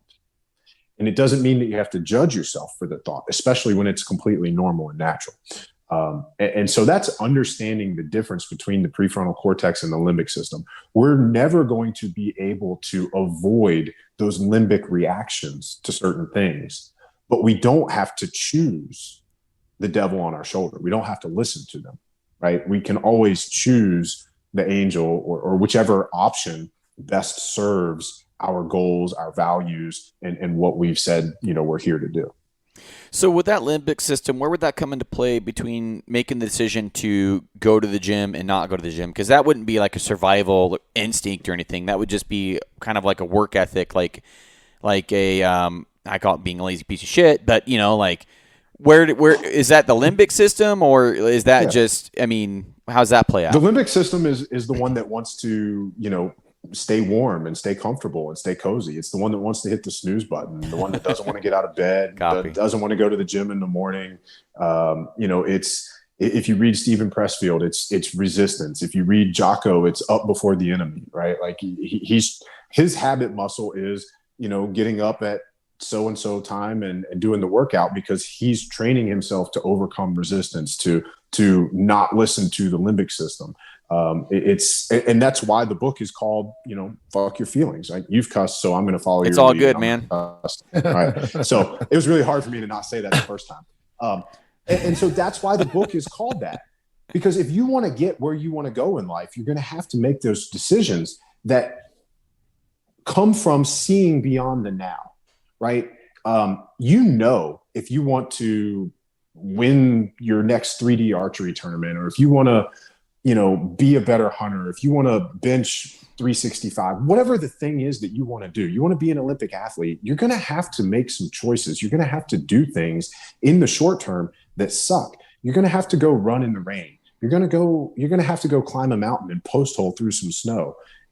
You're going to have to do the things that you don't want to do in the short term in order to get to where you want to be long term. And that means choosing, with the prefrontal cortex, with advanced kind of thinking, not emotionally based, feelings driven thoughts. And so, that's where it comes into play. And that's why the book is called what it is. So yeah, I would be interested in as we're getting ready to wrap up here, I'd be interested in hearing, more about your book real quick. If you want to give yourself a quick shout out. Oh man. Thank you. So, the book, like I said, it's called Fuck Your Feelings. And it is my attempt to provide a user's manual for what, this thing is on our shoulders, to understand what's happening between our ears. And, as I said in the bio portion, one of the reasons that I left the gym was I was tired of writing diets for people. I was tired of giving people programs and then, people come to me and say, hey, like, I want to, I don't want to say I was tired of doing it. I enjoy doing it, but if you come to me and you say, hey, Ryan, I want a college scholarship to play football, I'll do whatever it takes. And then I start showing you the path and you're like, well, right. And I see you the next day and I'm like, well, did you eat your meals? Well, I didn't have time to food prep, or, my mom didn't go to the grocery store. Like you got to take, and some of this is like educating young kids and, some of them get it. Some of them make those steps, but I'm just giving you some examples of, the transition away from the gym and into this space for me was more rewarding because it gave me the opportunity to have conversations that I couldn't have in the gym, right? When you're running the gym, people are in there because they want the workout. They don't want the lecture. Right. They want to leave with the workout effect. So I didn't have the opportunity to really help people the way that I think I can most help them. Which was, I can give you a program, but if you're the type of person that's going to do the program and like have zero deviations, like you don't need that extra stuff from me. Right. And if you need the extra stuff from me, I can't give it to you in that setting. So, the book was a way to be able to provide that information to people that needed the information to then be able to go follow whatever the program is, whether it's diet or fitness or build a business or write their own book or start their own podcast or, whatever your dream is. Well, I know what you're saying is it rings true because I used to give drum lessons, and when you're saying like I'm not tired of giving people dieting advice or whatever, but like when I gave people drum lessons, they wanted to do all the sexy things on the drums, the fills, the double bass, like they wanted to do all that stuff. And the very first I think is show me a paradiddle, show me your doubles, show me all this stuff. Like we're not even touching the drum set today. Just show me what you can do on this little pad. And if like that's not sexy. Hitting a little pad about that big with drumsticks and then just playing little drummer boy on it, that's not sexy. That's not fun. But basically what you're talking about, to me, relaying it in my head, is you're talking about like it's all about the foundation and what you're building your foundation on, basically. It is. And that's why mindset is so important to Mike and I, and why we talk about it so much in the course and on these podcasts. And, if you want to, like, let's just take nutrition, for example. It doesn't matter what diet I give you. It doesn't matter if it's bodybuilding or paleo or keto or, carnivore. Pick it. It doesn't matter. If you don't go to the grocery store, if you don't do the food prep, if you don't pack your food and take it with you, you're not, I can't remember the exact phrase of that quote, but you're not committed to the consistency. You're not doing the thing, right? You got to do the thing. We can roll out the red carpet for you with a training program or a diet or, whatever. But if you don't follow it, if you don't do it, it doesn't matter. Right. Well, it's just like everybody makes New Year's resolutions, and all the people that I talk to, like people in your guys' areas, are like, dude, I hate New Year's resolutions because it's just, there's nothing, it's just tied to the beginning of the year. That's what you're tying it to. And that's why most people quit after the first couple weeks. Like you see how busy the gyms are the first, month, 2 months of the year, and then they just fall off. It's just like, I just see new faces in there the first couple of weeks, and then they're gone. They disappeared. Like, where'd they go? It's just, they waited for the beginning of the year because that sounded like a good thing. But I mean, I don't know, man. To me, everything comes back to mentality, and all my biggest failures and all my hiccups have all been mental thought process errors, and just my weak points are always my thought process errors. It just doesn't, and that's why I've always hit so hard on thought process and mentality is I know for me personally and everybody that I know, like if you could get your thought process under control, that literally spills over into everything else. As far as all the successful people I've talked to, man, it's all about the way you think and then what you do with it. And yeah, I don't know, we don't have much time to really dig in much deeper, but what you just said there, that's key. And how to work with that really is connecting those thought processes and connecting, what it is that you want to do to your deep why, your set of values, your core values. And that's really the essence of how to work with mindset is really, everyone has a core set of values, and when, so making a list of those, whether it's, whatever those values may be. I want to be a good parent. I want to be a good human. I want to be nicer or kinder, or, I want to have follow through, or whatever that core set of values, those most important things to you as a person. And actually, the thought processes are slightly more superficial. So the more you can connect the thought processes to those core values, the more successful you're going to be. Right. And so the example that we've given in the course, and Ryan and I've talked about quite a few times, is, you're up in the mountains and you're chasing elk, and you're, day 4 or 5, and you haven't had much success, and you're hiking up that mountain again, and you stop halfway up and you lean against a tree and you go, what the hell am I doing here? I just want to quit. I just want to quit and go home. I'm tired. I feel like shit. I'm burnt out, and it's just not happening for me. And so, what we always say is, listen, just take a minute, right? And think back to like why you're doing this. And it could be helpful also to think, what would I feel like if I quit? If I quit right now, I could quit right now and nothing's stopping me. No one's here making me do this. I could turn around and go back down this mountain, pack up my camp, get in my truck, go home and sit on my couch. How would I feel then? Right. And would that be in alignment with my values? And so that's how you work with, at the essence of what we're talking about here around mindset and motivation and those things. That's how you work with mindset, is really making those connections to your core values and your why. Why are you doing this? Is it for you? Why I have learned so much about nutrition and all these other things is because I want to be as good a father as I can be to my daughter for as long as I can possibly be. And that is connected to my core values. So it is easy for me then. Mm-hmm. Right. And so just to make another little quick connection here, between that is, okay, you put yourself back on that mountain on day 4 or 5, you're hiking up the hill, and so the difference is you've eaten crap for the past 3 days. You're drinking Red Bulls and you're eating Pop-Tarts and you're eating Snickers bars, and you're getting these highs and lows in your insulin and in your energy, and you're just all over the place. Your mind's not working, your brain's not working well. You can't remember, you don't feel good. You're super burnt out. You don't have the fuel. You don't have the energy. Well, you turn around and you have eaten different things. You've made different choices around your food, and you might maybe eaten some more protein, a little more fats, a little fewer carbs, or some slower burning carbohydrates.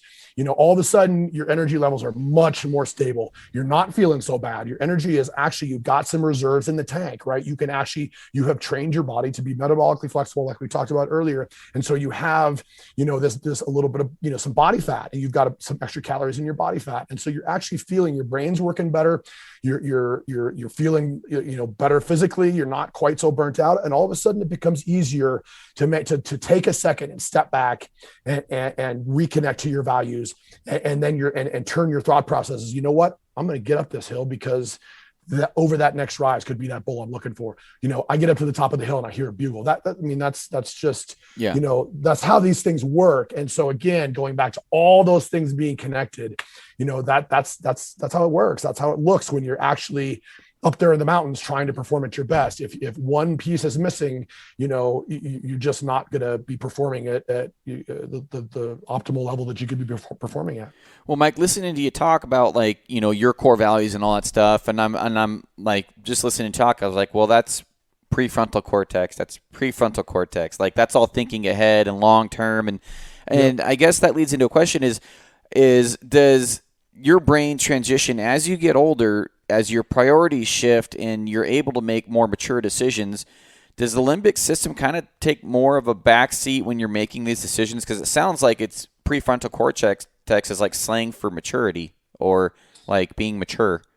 I think, the short answer to that question is no. You can leverage that thinking at any time. I think that, there is something to be said for, I wouldn't necessarily say maturity, but just where you're at on a personal level of development.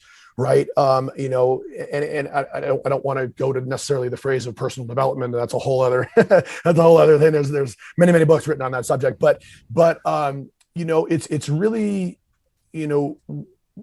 connecting your thought processes to those core values, takes a little bit of introspection. It takes a certain kind of mindset in and of itself and a certain maturity, but it's not really a matter of age from my perspective. Like I've seen 20-year-olds that are, that can do those things and make those decisions, based on, forward thinking. It's really a matter of what you care about. If you And that's why I think it's such a great exercise. And we go through this a little bit in the course, is to really, suss out and maybe even write down a list of your core values. Like sit down and take, 15, 20 minutes, 30 minutes and just make a list and really connect with that. Like, what do I believe in?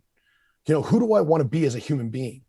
And from that list gives you so much power, because then you have that sort of creates this framework by which you can live by, and aspirationally, even if you've got these, I want to be this kind of human being, now you have a framework, you have an actual, thing you can put on your wall or on your refrigerator and go, and when you have when you're facing a tough decision, you can look at that and go, are these in alignment with my core values? And there is so much power in that. I think yeah. I mean, just listening to you talk there, I'm just thinking of all the things like I've gone through and maturing, and it totally makes sense, because there's been points in my life where I was, like you said, all forward thinking, and then I'll maybe be done with that endeavor, and I'll just kind of go back to living life. I call it by like living life by accident, with no intent or purpose, and you just kind of like going to your job, going to work, coming home, repeat, wash and rinse, and then the weekend comes and there goes 3 years. Like what the hell happened? And then I don't know, it just seems like by default, if you're living life with a purpose and you have core values and you have them written down and you have, like any company, like a mission statement, you're automatically kind of going to that prefrontal cortex area of your brain, and you're just accessing that on a more regular basis than you are with somebody living life on accident by their limbic system, basically, is the way that I'm going to refer to it as. And maybe that's oversimplistic, but I think way too many people are living life by their limbic system, it sounds like. Yeah, but you'll be real happy to have it if you stumble upon a grizzly bear, right? Or a snake in a trail, or the pizza. I think the pizza is a great example, because that's not as obvious. It's not as obvious as a grizzly bear or a snake. Our body knows, like it knows that it's going to satisfy certain things. It's going to satisfy, a craving for really good taste. It's going to satisfy our, a need for a quick, easy fuel source. But if we think about it deeper and from a perspective of what we want out of our lives, if we want to be, to live a long time, or, to be good parents, or for our brain to work well, or to avoid Alzheimer's, or to go hunt elk in the woods, we're going to then, create a little bit of space between our desires in the immediate and what we want long-term, who we want to be as a human. And I want to be healthy, and I want to live a long time, and I want to be, I want to be able to do these things with my kid. And I want to, I want my memory to be good. And I want, all those things tend to be more important than, and sometimes they're not, and that's cool too. Like I'll eat a piece of, I'm not going to eat, Domino's, but I go out and I have, a pizza once in a while. There's a really good, restaurant in Bozeman here, and my wife and I like to go on a date night, and I'll have a glass of wine and a pizza, and it's totally fine. There's nothing wrong with that. Right. We're not saying don't ever do that, but I have a choice. And that's really what it comes down to, is you have, when you have that set of core values really defined, that allows you choice, that knowledge that, who do I want to be? How do I want to live? And there's so much freedom in those choices. It's not really restrictive. It's not that you're disallowing yourself from having the pizza. Is that I am choosing to be a better father. I am choosing to live a longer life. I am choosing to be healthier in the long run. I am choosing to be able to perform better in the mountains, and go kill that bull that I'm dreaming of. That's a choice that I'm making in this moment. Right. Well, as we're wrapping this thing up there, Ryan, is there anything else that you'd like to add? And I just, all of it is so good. I think, Garrett, you talk about that as like your oversimplification of it, but I think you're spot on. And I think, I'm excited that you have that grasp of it this quickly and can communicate it in your own words that accurately. So I love that. I love hearing that. And I'm pumped that you get it and that you're at that place with it. And I think, just to build on what Mike was saying, I mean, it's everything is a choice. And, my hope for you going forward is that you can take what you've just simplified and use that as a filter or a screening process as you're faced with any choice or any decision going forward, right? And that's what our hope is for everybody listening and for people that go through the course, that we can provide that mental framework for, how to make better decisions or how to make decisions that, are more aligned with your goals, your values, that version of you that you want to be, so that you can live life on purpose. And I know that sounds woo-woo and personal development-y and, right. So be it, right? Like, we want to help people be better humans. And, if they're also end up being elk hunters or, Western bow hunters, like, yeah, we love that. And we want to be better at that ourselves. And we want to help you be better at that too. Well, I mean, we say personal development, and rabbit ears and stuff, but man, there's 4 years of my life where I spent reading the books and talking and listening to I did that whole, I spent 4 years doing that. I probably read close to 20 books on it. And I was just all about trying to better myself for a long time and getting around more successful people and, talking to guys that I wanted to be at in 30 years and it's just kind of funny. All of them had the same mentality. All of them were so similar in just, I mean, it's cliche because it's common among the guys that are uncommon, the mentality. I mean, and I don't know. Guys, I don't know how to articulate that, but I can just say that success principles, they care about the work. They don't care about the person. It's like that. It's not that guy's special. It's that he did what it took. And if somebody else does what it takes too, and you go to the gym 5 days a week, you're not going to see results, right? You're not that freaking nature. I mean, I don't know. You're not so special enough to where if you don't do the work, you're not going to see the results.